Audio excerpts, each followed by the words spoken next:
ఇది తెలుగు తోట అనేటువంటి పాఠంలోని తెలుగు తోట అనేటువంటి పుస్తకంలోనిది 3వ తరగతి తల్లి భారతీ వందనము.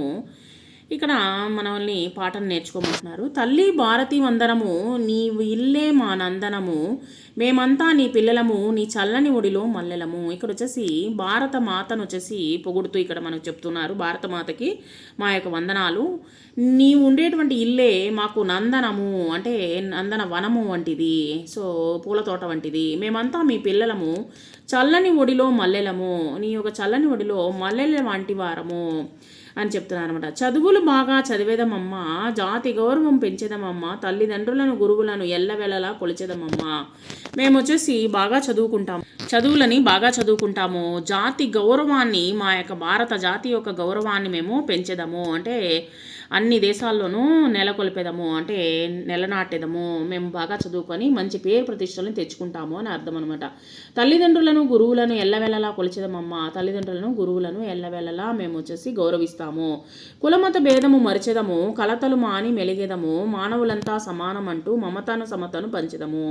కులమత భేదములు అనేటువంటిది లేకుండా అందరము సమానము అనేటువంటి తత్వముతో మేమందరము మెలిగేదము, అందరితో కలిసిమెలిసి ఉంటాము. మానవులంతా సమానులు, ఇక్కడ జాతి మతము అనేటువంటిది లేదు.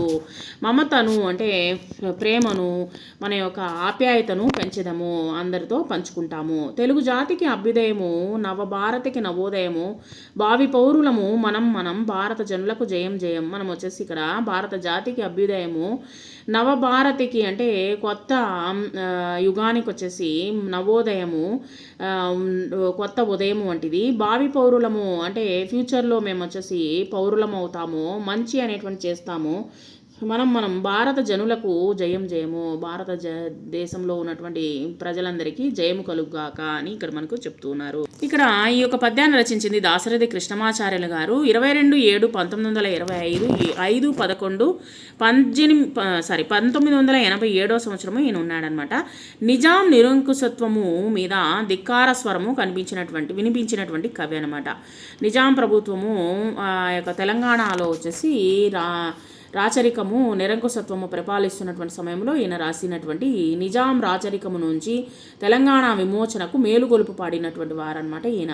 పద్యాన్ని పాటని కూడా సమానంగా నిర్వహించినటువంటి కవి. అగ్నిధార, రుద్రవీణ, మహోంద్రదయము, తిమిరంతో సమరము మొదలైనటువంటి ఆయన యొక్క రచనలు. యాత్రా స్మృతి వీరి స్వీయ చరిత్ర.